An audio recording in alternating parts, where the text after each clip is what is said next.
قبل ما نبدأ فيلمنا يا ريت ما تنسوش تعملوا اشتراك في القناة وتفعلوا زر الجرس عشان يوصل لكم كل ملخصاتنا، واستنوا مننا مفاجآت جديدة. في 13 من يونيو سنة 1980 وبالقرب من معسكر بحيرة كريستال بنشوف فتاة بتستغيث وبتحاول تهرب، وكأن شخص ما بيطاردها، وفجأة بتظهر لها الست دي واللي بتحاول تقتلها جزاء على اللي عملته هي واصحابها لما حاولوا يغرقوا ابنها جيسون، واللي بيكون واقف بيتابع من بعيد كل اللي بيحصل.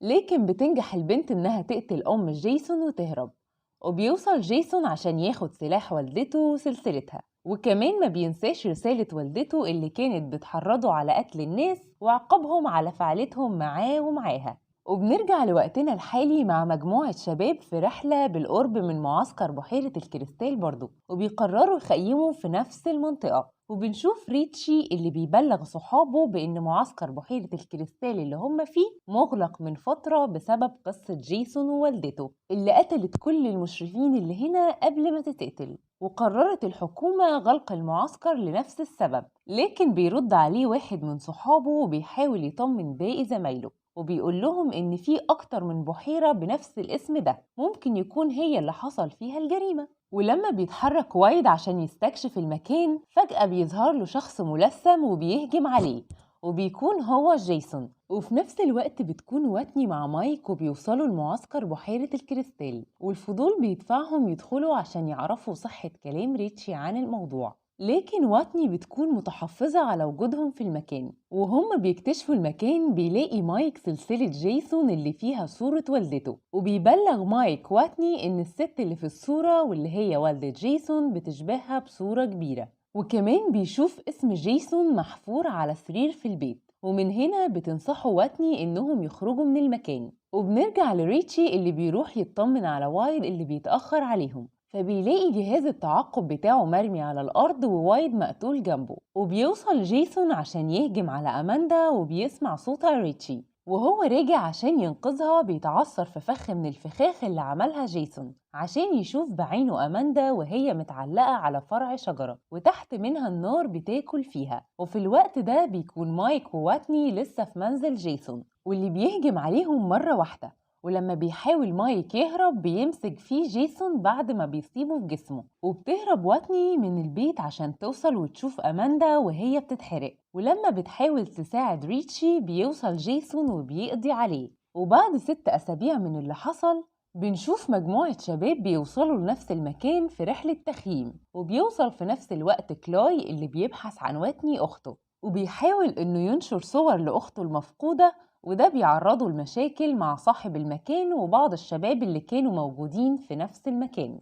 وبيعترض طريق كلاي الضابط براك اللي بيبلغه إن أخته مش ممكن تكون اختفت هنا، خصوصا إن مفيش أثر لأي سيارة تخصها هي أو صحابها. لكن كلاي بيكون متأكد إنها اختفت هنا حسب ما بلغته والدته قبل ما تموت. وبيوصل جاك وصحابه لمكان للمنزل الخاص بيه عشان يقضوا أجازتهم، ده في الوقت اللي كلاي بيوصل لمنزل قريب من بحيرة كريستال، وبيقابل الست المريبة دي واللي بيسألها عن أخته إذا كانت شافتها هنا قبل كده ولا لأ. وبيكون ردها أغرب منها شخصيا لأنها بتقوله لو هي جت هنا يبقى أكيد هي ميتة دلوقتي، وبتطلب منه إنه يسيبها ويسيبه في حاله، وبتمشي من غير ما نفهم مين اللي تقصد إن كلاي يسيبه في حاله.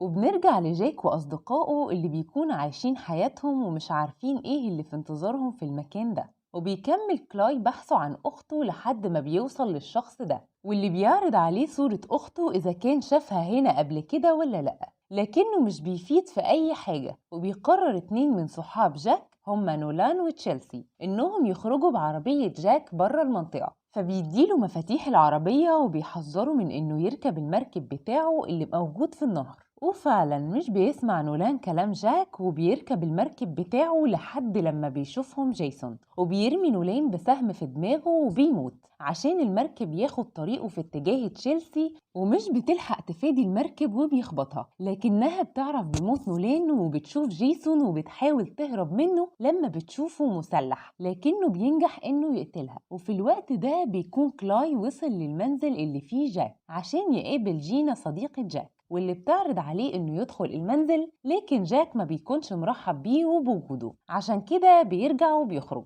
وبتقرر جينا إنها تقف جنبه وتساعده في البحث عن أخته في الجزء الأخير من البحيرة، واللي هي تعرفه كويس قوي. وفي الوقت ده بنشوف الشخص اللي قابله كلاي من شوية وهو في حالة خوف وذعر بعد ما سمع صوت غريب جاي من البدروم اللي فوق، فبيطلع يشوف فيه ايه، لكن بيفاجئه جيسون من وراه عشان يقتله. وهنا جيسون بيلاقي ماسك على الأرض وبيلبسه، وبيكون هو ده القناع المناسب ليه. وبنرجع لكلاي وجينا واللي بيلاقي جهاز تحديد الموقع اللي كان مع وايد قبل الحادثة، وده بيقودهم للوصول لمعسكر بحيرة الكريستال. وبيبدأوا يتفقدوا كباين المعسكر لحد ما بيوصلوا لآخر كابينة في المعسكر، واللي بيكون فيها مجموعة دمى محروقة. فبيقرر كلاي إنه يخرج بره البيت، لكن بيلاحظ صوت شخص جاي عليهم، فبيستخبوا وبينسى شنطته بره عشان يطلع الشخص ده هو جيسون، وبيكون شايل جثة على كتافه. فبياخد شنطة كلاي وبيرجع لمخبأه.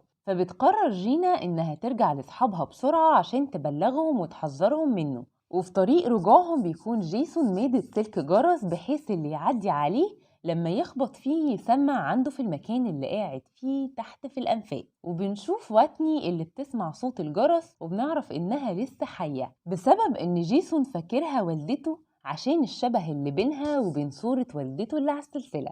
وبتستغيث واتني باللي ضرب الجرس، وما بتعرفش إنه مايك أخوها لكنه مش بيسمعها. وبيوصل جيسون اللي بيفتكر طريقة موت والدته وبيتعصب على كل حاجة في المكان. وبعد ما بيمشي جيسون بتشوف واتني شنطة كلاي وبتعرف إنه موجود في المنطقة وبتحرر نفسها. وبنرجع لترينت اللي بيكون جوه كوخ عشان يلاقي حاجة يصلح بيها الكرسي اللي كسره. وهنا بيفاجئوا جيسون من وراه وبيضربوا بالمفك في رقبته. وبيتجمع كل الأصحاب في بيت جاك وبيبلغهم كلاي وجينا بالقاتل جيسون. وبيقرر لورنس إنه يخرج يدور على ترينت، فبيدخل الكوخ اللي كان فيه ترينت وبيهاجمه جيسون، لكن بينجح يهرب منه ويخرج بره الكوخ. بس جيسون بيحدفه بالفاس اللي معاه وبيقتله. وبيسمع باقي أصحابه صوت استغاثة، لكنهم بيكونوا مقتنعين إنهم مش هيقدروا يساعدوه. وبيوصل لهم جيسون البيت وبيكون موجود فوق سطح البيت. وبتطلع تشيلسي عشان تشوف جاك، وكالعادة بيظهر لها جيسون من وراها وبيكتم بقها عشان محدش يسمع صوتها، لكن جاك بيحس بيها وقبل ما يتحرك لها بيكون جيسون قضى عليها. وبيوصل الضابط براك لنفس المنزل، لكن قبل ما تفتح جينا الباب بيوصل جيسون وبيقضي عليه. وبيكون مع جاك سلاح، وبعد ما بيعرف ان جيسون في البيت بيبدأ يضرب النار بطريقة عشوائية. وبيهربوا من المنزل وبيطاردهم جيسون. وبينفصل جاك عن كلاي وجينا عشان يوصل للطريق الرئيسي، وبيلاقي عربية ولما بيشاور لها بتقف، لكن بيشك في قائدها لكنه بيطلع شخص عادي. بس للأسف بيكون اتأخر جاك في الهروب.